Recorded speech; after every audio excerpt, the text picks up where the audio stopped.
நாடாளுமன்ற மாநிலங்களவை எதிர்க்கட்சித் தலைவராக காங்கிரஸ் தலைவர் மல்லிகார்ஜுன கார்கே மீண்டும் நியமிக்கப்பட்டிருக்கிறார். அண்மையில் பதவி காலம் முடிவடைந்ததால் எதிர்க்கட்சித் தலைவர் பதவியை இழந்திருந்தார். இந்த நிலையில் கர்நாடகாவிலிருந்து மீண்டும் ராஜ்யசபா எம்பியாக கார்கே தேர்வு செய்யப்பட்டார். தற்போது நாடாளுமன்ற மாநிலங்களவை எதிர்க்கட்சித் தலைவராக காங்கிரஸ் தலைவர் மல்லிகார்ஜுன கார்கே மீண்டும் நியமிக்கப்பட்டிருக்கிறார். பதவியேற்றதைத் தொடர்ந்து எதிர்க்கட்சித் தலைவராக மீண்டும் நியமித்து அங்கீகாரம் அளிக்கப்பட்டிருக்கிறது.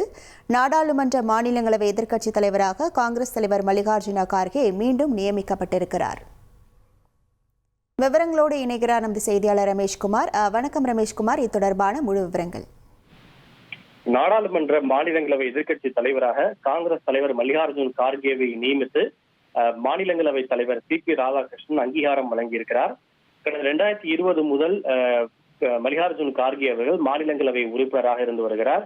அதனைத் தொடர்ந்து காங்கிரஸ் கட்சியினுடைய பரிந்துரையின் அடிப்படையில் அவர் மாநிலங்களவை எதிர்க்கட்சி தலைவராகவும் செயல்பட்டு வந்தார். இந்த நிலையில் அவருடைய மாநிலங்களவை உறுப்பினர் பதவி கடந்த ஜூன் மாதத்தோடு காலாவதியானது.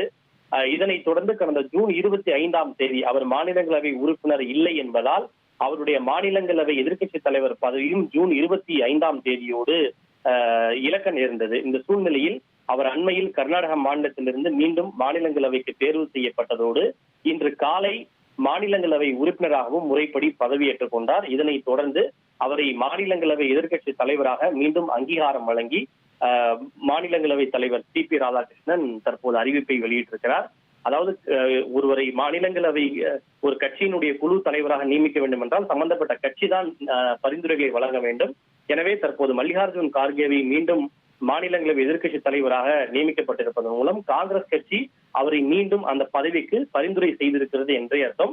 காங்கிரஸ் கட்சியினுடைய அந்த பரிந்துரையை ஏற்று தற்போது அவருக்கு மல்லிகார்ஜுன் கார்கேவுக்கு மீண்டும் மாநிலங்களவை எதிர்க்கட்சி தலைவராக அங்கீகாரம் வழங்கப்பட்டிருக்கிறது. விவரங்களுக்கு நன்றி ரமேஷ்குமார். மாநிலங்களவை எதிர்க்கட்சி தலைவராக மீண்டும் மல்லிகார்ஜுன கார்கே நியமிக்கப்பட்டிருக்கிறார். பதவியேற்றதைத் தொடர்ந்து எதிர்க்கட்சி தலைவராக மீண்டும் நியமித்து அங்கீகாரமானது வழங்கப்பட்டிருக்கிறது. இன்று புதிய உறுப்பினராக மல்லிகார்ஜுன கார்கே முறைப்படி பதவியேற்றிருக்கிறார். 1,31,00,000 மனங்களை வென்ற தந்தை டிவி யூடியூப் சேனல். தவிர்க்க முடியாத தம்ப்நெயில், கலக்கலான கான்டென்ட்ஸ். நீங்களும் இந்த குடும்பத்தில் இணைய இப்பவே சப்ஸ்கிரைப் பண்ணுங்க. அசுரபலம் கொண்ட எங்கள் டிஜிட்டல் கரங்களில் உங்கள் விளம்பரங்களை சேர்க்க வாட்ஸ்அப் பண்ணுங்க. 893988883778. Email advttv@dttv.in.